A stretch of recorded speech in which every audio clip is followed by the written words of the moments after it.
ভুয়া মুক্তিযোদ্ধাদের ব্যাপারে আজ একটা সিদ্ধান্তে যাব।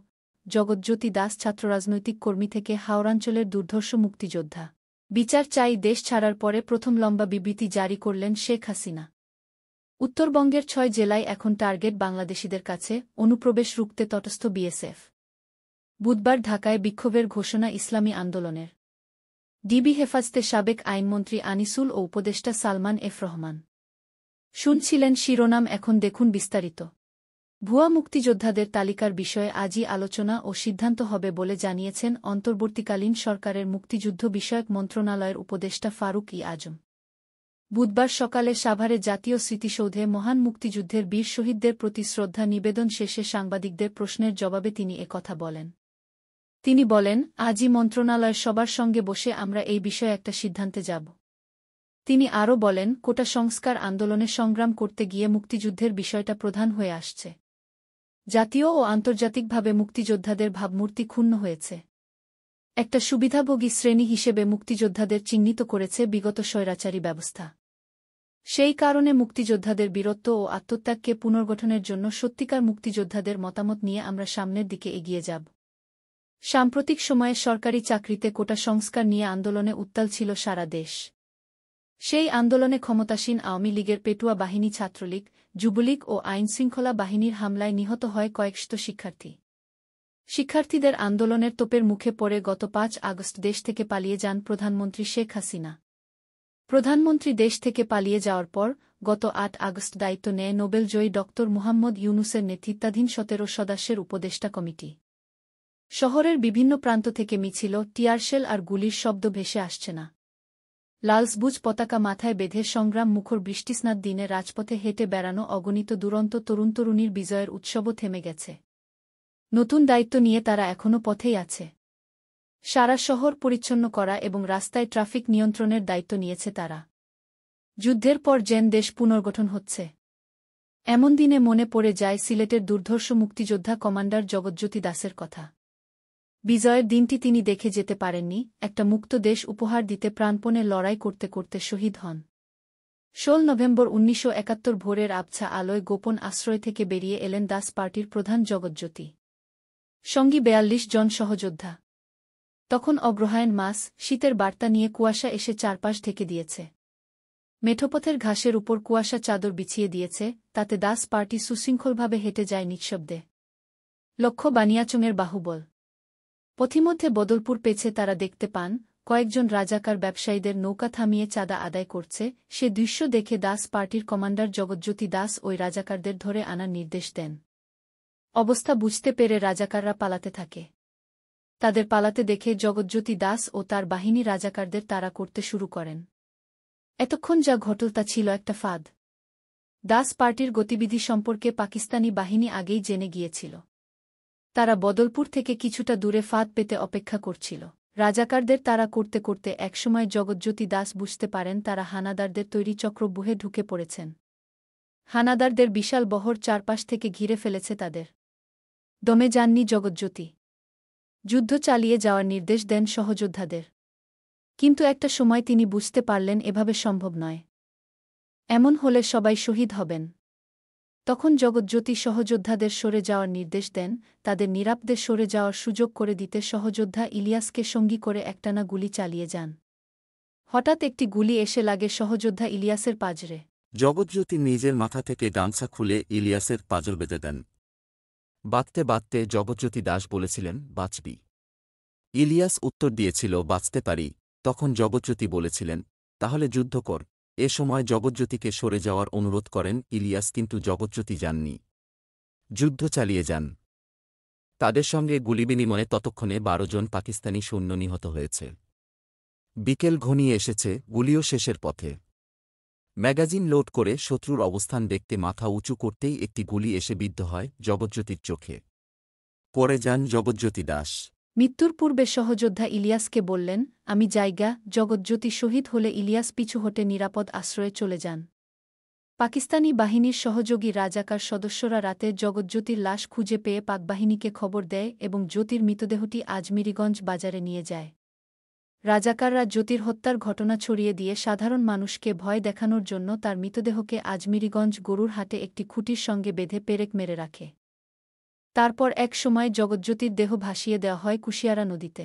জগৎজ্যোতি দাস জন্মেছিলেন বর্তমান হবিগঞ্জ জেলার আজমিরিগঞ্জ উপজেলার জলসুখা গ্রামে ২৪ এপ্রিল ১৯৪৯ সালে।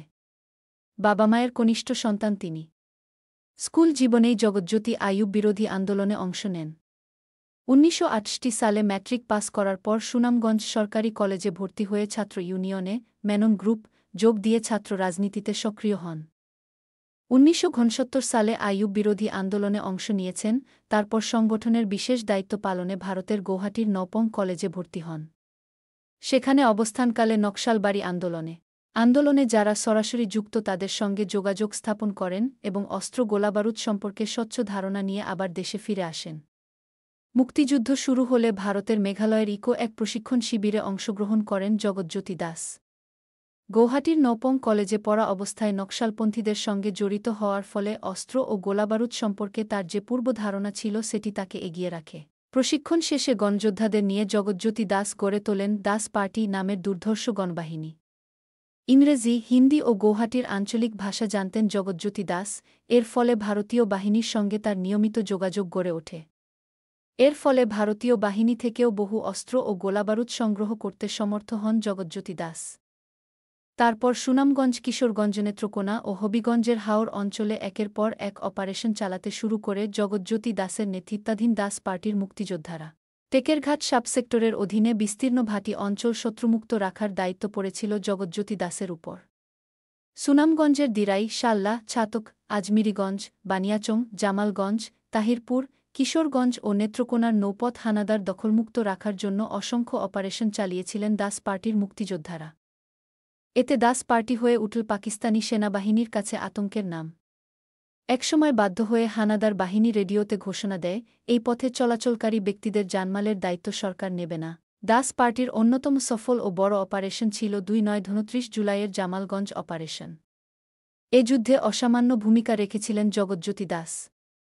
জামালগঞ্জ থানা ও নৌবন্দর সাচনাবাজারকে হানাদারদের হাত থেকে শত্রুমুক্ত করার জন্য জামালগঞ্জে আক্রমণ করার সিদ্ধান্ত নেন ৫ নম্বর সেক্টরের কমান্ডার মীর শওকত আলী। সে অনুযায়ী ২৯ জুলাই অপারেশনের দিন ধার্য করে রেকি করা হয়। প্রায় ১৪০ জন মুক্তিযোদ্ধাকে ৩টি দলে বিভক্ত করে ৬টি নৌকায় অপারেশনের উদ্দেশ্যে যাত্রা করেন জগৎজ্যোতি দাসসহ মুক্তিযোদ্ধারা। রাত ১২টায় নির্দিষ্ট স্থানে সমবেত হয়ে মুক্তিযোদ্ধারা অতর্কিত আক্রমণ চালান হানাদার বাহিনীর উপর।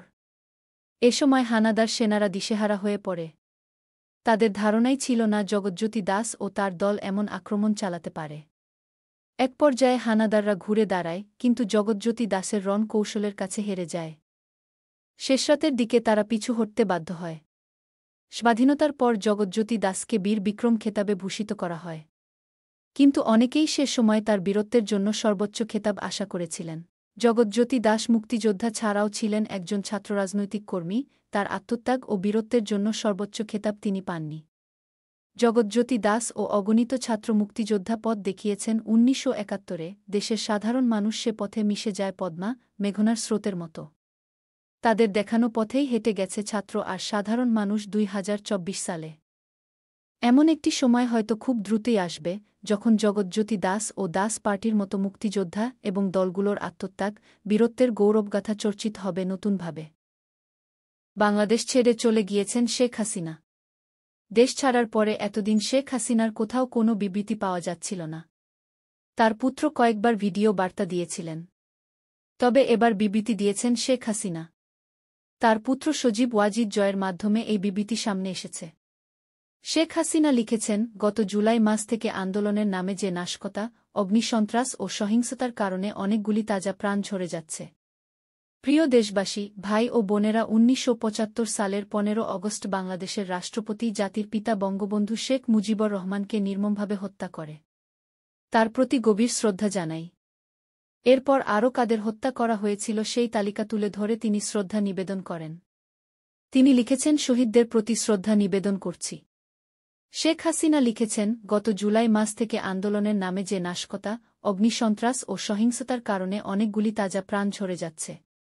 ছাত্র, শিক্ষক, পুলিশ, এমনকি অন্তঃসত্ত্বা নারী পুলিশ, সাংবাদিক, সংস্কৃতিসেবী, কর্মজীবী মানুষ, আওয়ামী লীগ ও সহযোগী সংগঠনের নেতাকর্মী, পথচারী ও বিভিন্ন প্রতিষ্ঠানে কর্মরত যারা সন্ত্রাসী আগ্রাসনের শিকার হয়ে মৃত্যুবরণ করেছেন তাদের প্রতি শোক জ্ঞাপন করছি এবং তাদের আত্মার শান্তি কামনা করছি। স্বজনহারা বেদনা নিয়ে আমার মতো যারা বেঁচে আছেন তাদের প্রতি সহমর্মিতা জানাই। আমি এই হত্যাকাণ্ড ও নাশকতার সাথে জড়িতদের যথাযথ তদন্ত সাপেক্ষে দোষীদের চিহ্নিত করে উপযুক্ত শাস্তিমূলক ব্যবস্থার দাবি জানাচ্ছি। শেখ হাসিনা লিখেছেন, ১৯৭৫ সালের ১৫ অগস্ট ধানমন্ডি বঙ্গবন্ধু ভবনে যে নারকীয় হত্যার ঘটনা ঘটেছিল সেই স্মৃতি বহনকারী বাড়িটি আমরা দুই বোন বাংলার মানুষকে উৎসর্গ করেছিলাম। গড়ে তোলা হয়েছিল স্মৃতি জাদুঘর। দেশের সাধারণ মানুষ থেকে শুরু করে দেশ বিদেশের গণ্যমান্য ব্যক্তিবর্গ এই বাড়িতে এসেছেন। স্বাধীনতার স্মৃতি বহনকারী এই জাদুঘরটি অত্যন্ত দুঃখের বিষয় যে স্মৃতিটুকু বুকে ধারণ করে আপনজন হারাবার সকল ব্যথা বেদনা বুকে চেপে রেখে বাংলাদেশের দুঃখী মানুষের মুখে হাসি ফোটানোর লক্ষ্যে প্রিয় দেশবাসী আপনাদের সেবা করে যাচ্ছি। তার শুভ ফল ও আপনারা পেতে শুরু করেছেন। বাংলাদেশ বিশ্বে উন্নয়নশীল দেশ মর্যাদার আসনে অধিষ্ঠিত হয়েছে। আজ তা ধূলিসাৎ হয়েছে।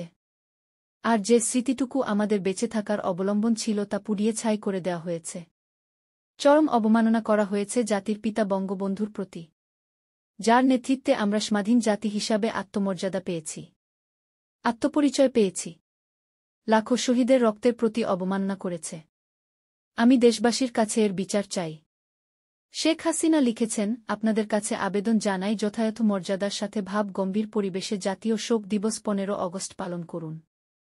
বঙ্গভবনে পুষ্পমাল্য অর্পণ করুন। বাংলাদেশের মানুষের মঙ্গল কামনা করেছেন শেখ হাসিনা। আওয়ামী লীগের নেতা, মন্ত্রীরা। সম্প্রতি এক যুবনেতা এপারে পালিয়ে আলতে সক্ষম হয়েছিলেন। অবশেষে ধরা পড়ে যান।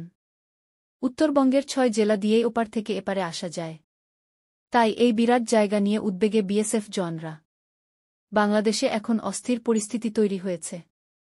হিংসা, হানাহানি, লুটপাট এমনকি অগ্নিসংযোগের ঘটনাও ঘটছে। তাতে ওপার বাংলা থেকে মানুষজন এপার বাংলায় চলে আসতে চাইছেন। আর তার জেরে বেআইনি অনুপ্রবেশের চেষ্টা বেড়ে গিয়েছে। তবে তা বারবার রুখে দেওয়া হচ্ছে। তাই এখন উত্তরবঙ্গে ৬ জেলার প্রায় ১৯৫ কিলোমিটার সীমান্ত বিএসএফের মাথাব্যথার কারণ হয়ে দাঁড়িয়েছে। বাংলাদেশে এখন অন্তর্বর্তী সরকার তৈরি হলেও হিংসা সম্পূর্ণ থামেনি। এমন পরিস্থিতির জেরে কেন্দ্রীয় স্বরাষ্ট্রমন্ত্রক থেকে একের পর এক সতর্কবার্তা এসেছে। তাতে নজরদারি অনেকটাই বাড়িয়ে তোলা হয়েছে। এখন বিএসএফের সঙ্গে সমন্বয় করে কাজ করছে সেনাবাহিনী। বিএসএফ সূত্রে খবর, যে দু-একজন বেআইনি পথে অনুপ্রবেশ করেছিল তাদের আটক করে ফেরত পাঠানো হয়েছে। এখন অনুপ্রবেশ ঠেকাতে সীমান্তে বিএসএফের সঙ্গে সেনা জওয়ানদের নজরদারি করতে দেখা গিয়েছে। আর সীমান্ত চেকপোস্টগুলিতে সেনাবাহিনীকে প্রস্তুত রাখা হয়েছে। কোচবিহারের শীতলকুচি এবং জলপাইগুড়ির বেরুবাড়ি এলাকায় বাংলাদেশের বিপুল পরিমাণ মানুষ জড়ো হয়েছেন। তাই বিএসএফের দুটি ফ্রন্টিয়ার থেকে নিয়মিত সেনাবাহিনীর সঙ্গে যোগাযোগ রাখা হয়েছে, যাতে কোনোভাবেই বেআইনি অনুপ্রবেশ না ঘটে। প্রশাসনিক সূত্রে খবর, উত্তরবঙ্গের ৬ জেলা দিয়েই ওপার থেকে এপারে আসা যায়। তাই এই বিরাট জায়গা নিয়ে উদ্বেগে আছেন বিএসএফ জওয়ানরা। এই অংশের বেশিরভাগ জায়গায় নদী এবং জমির সমস্যার জন্য কাঁটাতারের বেড়া নেই। সুতরাং এই জায়গাকেই বেছে নিয়েছেন ওপার বাংলায় সমস্যায় পড়া মানুষজন। তাই আশঙ্কা করা হচ্ছে এই মুক্ত জায়গা দিয়েই ঢুকে পড়তে পারে বাংলাদেশিরা। কেন্দ্রীয় স্বরাষ্ট্রমন্ত্রক থেকে সতর্কবার্তা দেওয়া হয়েছে যে শরণার্থীর ছদ্মবেশে জঙ্গি ঢুকে পড়তে পারে। তাই উত্তরবঙ্গের সীমান্তে গঙ্গা, মহানন্দা, ধরলা, পুনর্ভবার মতো নদী ঘেরা সীমান্তে বাড়তি নজর দিতে হবে। বাংলাদেশে যে সমস্ত মানুষজন আক্রান্ত হচ্ছে তাদের মধ্যে বেশিরভাগ হিন্দু। আর তার সঙ্গে আক্রান্ত হচ্ছেন আওয়ামী লীগের নেতা, মন্ত্রীরা। সম্প্রতি এক যুবনেতা এপারে পালিয়ে আলতে সক্ষম হয়েছিলেন, কিন্তু অবশেষে ধরা পড়ে যান। বিএসএফের নর্থ বেঙ্গল ফ্রন্টিয়ারের জনসংযোগ আধিকারিক তথা ডিআইজি অমিত ত্যাগী এই বিষয়ে বলেছেন, গোটা সীমান্তেই নজরদারি আঁটোসাঁটো করা হয়েছে। কাঁটাতারের ফেন্সিং নেই, যেখানে সেখানে বাড়তি নজরদারি আছে। সীমান্ত সামলাতে বিএসএফ যথেষ্ট সক্ষম। সেনাকেও সমন্বয় করার জন্য রাখা হয়েছে। প্রয়োজন পড়লে সীমান্তে সেনাও বিএসএফের সঙ্গে কাজ করবে। কোচবিহার, জলপাইগুড়ি, দার্জিলিং, উত্তর দিনাজপুর, মালদা এবং দক্ষিণ দিনাজপুরে বাংলাদেশ সীমান্ত আছে। ইসলামী আন্দোলন বাংলাদেশের সিনিয়র নায়েবে আমির মুফতি সৈয়দ মুহাম্মদ ফয়জুল করিম বলেছেন, রক্তের বিনিময়ে অর্জিত স্বাধীনতা অক্ষুণ্ণ রেখে এগিয়ে যেতে হবে। খুনিদের দ্রুত ট্রাইব্যুনাল গঠন করে দৃষ্টান্তমূলক বিচার করতে হবে, যাতে স্বৈরাচারী গোষ্ঠী মাথাচাড়া দিয়ে উঠতে না পারে। মঙ্গলবার সন্ধ্যায় পুরানা পল্টনস্থ আইএবি মিলনায়তনে চলমান রাজনৈতিক পরিস্থিতি পর্যালোচনা সভায় সভাপতির বক্তব্যে তিনি এসব কথা বলেন। সভায় আগামীকাল বুধবার বাদ আসর বায়তুল মোকাররম উত্তর গেটে গণহত্যার বিচার এবং দেশবিরোধী ষড়যন্ত্রকারীদের প্রতিহত করার দাবিতে বিক্ষোভ কর্মসূচি ঘোষণা করা হয়। ফয়জুল করিম বলেন, গত ১৬ বছরে আওয়ামী স্বৈরাচার নিজেদের অভিশপ্ত কর্মকাণ্ডের মাধ্যমে দেশের প্রতিটি মানুষকে বিষিয়ে তুলেছিল। শুধু আওয়ামী লীগ ও তাদের দোসর ছাড়া সবাই ছিল মাজলুম আর তারা ছিল জালিম। ক্ষমতার অপপ্রয়োগ, অধিকার হরণ, জুলুম, নির্যাতন, গুম, খুন এমনকি দেশের স্বাধীনতা সার্বভৌমত্ব বিকিয়ে দেয়াসহ হেন কোনো কাজ নেই, যা তারা করেনি। ফলশ্রুতিতে আপমর জনসাধারণ ছাত্রবিক্ষোভের সাথে নিঃস্বার্থভাবে একাত্মতা পোষণ করে এবং স্বৈরাচার পতনের একদফা দাবিতে অকাতরে জীবন বিলিয়ে দেয়। অগণন ছাত্রজনতার জীবন, রক্ত ও হতাহতের মধ্য দিয়ে এই দেশবিরোধী অপশক্তির পতন হয়।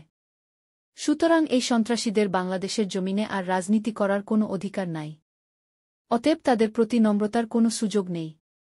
তিনি আরও বলেন, ছাত্রজনতার জীবনের বিনিময়ে গঠিত অন্তর্বর্তীকালীন সরকারে যারা দায়িত্বে এসেছেন, তাদের কাছ থেকে দায়িত্বশীল বক্তব্য আশা করে এদেশের মানুষ। যে বক্তব্যে দেশের মানুষ ক্ষুব্ধ হয়, দ্বিধাবিভক্ত হয়, দায়িত্বশীলদের কাছ থেকে এমন বক্তব্য ছাত্রজনতা প্রত্যাশা করে না। এদেশে ভারতের মতো প্রকৃত অর্থে কখনো সংখ্যালঘু নির্যাতন হয় নাই। কারণ এদেশে মুসলমান সংখ্যাগরিষ্ঠ। অতীতে যত হামলা ভাঙচুর অগ্নিসংযোগ হয়েছে, সব হয়েছে রাজনৈতিকহীন স্বার্থে। আজকে যারা সংখ্যালঘু ট্রাম্প কার্ড ব্যবহার করে দেশকে অস্থিতিশীল করতে চায়, তারাই মূলত সংখ্যালঘুদের শত্রু। শেখ হাসিনা সরকারের বেসরকারি শিল্প ও বিনিয়োগ বিষয়ক উপদেষ্টা সালমান এফ রহমান ও আইনমন্ত্রী আনিসুল হককে রাজধানীর মিন্টু রোডের ডিবি কার্যালয়ে নেওয়া হয়েছে। মঙ্গলবার ১৩ আগস্ট দিবাগত মধ্যরাতে তাদেরকে ডিবির কার্যালয়ে নেওয়া হয়। জানা গেছে, নারায়ণগঞ্জের পাগলা থেকে তাদেরকে আটক করে কোস্টগার্ড। এরপর তারা এই দুজনকে পুলিশের হাতে তুলে দেয়। পরবর্তীতে পুলিশ তাদেরকে ডিবির হাতে সোপর্দ করে। ঢাকা মহানগর পুলিশের ডিএমপি কমিশনার মো. মাইনুল হাসানের দাবি, গোপন তথ্যের ভিত্তিতে নৌপথে পলায়নরত অবস্থায় তাদের গ্রেফতার করা হয়েছে। রাজধানী ঢাকার নিউমার্কেট থানায় দায়ের করা মামলায় এই দুজনকে গ্রেফতার করা হয়। পুলিশ সূত্রে জানা গেছে, কোটা সংস্কারের দাবিতে বৈষম্যবিরোধী ছাত্র আন্দোলনের কর্মসূচি চলাকালে ১৬ জুলাই ঢাকা কলেজের সামনে সংঘর্ষে দুজন নিহত হন। এদের মধ্যে একজন ছাত্র এবং একজন হকার। এ ঘটনায় নিউমার্কেট থানায় ২টি হত্যা মামলা হয়। এসব হত্যার ঘটনায় ইন্ধনদাতা হিসেবে এই দুজনকে গ্রেফতার করা হয়েছে। পালাতে না পেরে হন্তদন্ত হয়ে নৌকার উপর বসেছিলেন সালমান এফ রহমান। নিউমার্কেট থানার পুলিশের সঙ্গে কথা বলে জানা যায়, আইনমন্ত্রী আনিসুল ও উপদেষ্টা সালমান এফ রহমান মূলত নৌপথে দেশের বাইরে পালিয়ে যাওয়ার চেষ্টা করেছিলেন। পুলিশ কর্মকর্তাদের বক্তব্য অনুযায়ী, আওয়ামী লীগ সরকারের পতনের পর দেশের বেশিরভাগ বিমানবন্দরগুলোতে নিষেধাজ্ঞা জারি করা হয়, যাতে দলের উচ্চ পর্যায়ের নেতাকর্মীরা পালিয়ে যেতে না পারেন। এর পরিপ্রেক্ষিতে হয়তো কৌশলে নৌপথে দেশ পাড়ি দেওয়ার চেষ্টা করছিলেন সালমান এফ রহমান ও আনিসুল হক। পুলিশ কর্মকর্তারা বলছেন, থানায় নিয়ে আসার পর এই দুজনের কাছ থেকে বিস্তারিত তথ্য পাওয়া যাবে। তখন আরও নিশ্চিত করে বলা যাবে, তারা কিভাবে ও কোথায় যাওয়ার চেষ্টা করছিলেন। রাজধানীর নিউমার্কেট থানায় হস্তান্তরের পর সালমান এফ রহমান ও আনিসুল হকের বিষয়ে কি আইনি প্রক্রিয়া নেওয়া হবে, তখন জানা যাবে। উল্লেখ্য, গত ৫ আগস্ট শেখ হাসিনা সরকারের পতনের পর আওয়ামী লীগের শীর্ষ নেতামন্ত্রীরা গা ঢাকা দেন। কেউ কেউ আবার এর আগেই দেশত্যাগ করেন। এছাড়া ঢাকার শাহজালাল বিমানবন্দর থেকে সাবেক পররাষ্ট্রমন্ত্রী ড. হাছান মাহমুদ ও আইসিটি প্রতিমন্ত্রী জুনাইদ আহমেদ পলককে আটক করা হয়। ২০১৪ সালে ব্রাহ্মণবাড়িয়া ৪ কসবা আসন থেকে নির্বাচন করে আওয়ামী লীগের সংসদ সদস্য নির্বাচিত হন আইনজীবী আনিসুল হক। ওইবারই তাকে আইনমন্ত্রী করা হয়। এরপর থেকে তিনি আইনমন্ত্রীর পদে ছিলেন। সালমান এফ রহমান বাংলাদেশ শিল্প ও বণিক সমিতি ফেডারেশনের এফবিসিসিআই সাবেক সভাপতি ও বেক্সিমকো গ্রুপের প্রতিষ্ঠাতাদের একজন। ২০১৮ সালের নির্বাচনে তিনি ঢাকা ১ আসন থেকে নির্বাচন করে আওয়ামী লীগ থেকে সংসদ সদস্য হন। পরে তাকে নিজের বেসরকারি শিল্প ও বিনিয়োগ উপদেষ্টা পদে নিয়োগ দেন সাবেক প্রধানমন্ত্রী শেখ হাসিনা। দ্বাদশ সংসদ নির্বাচনেও জয়ী হন সালমান এফ রহমান।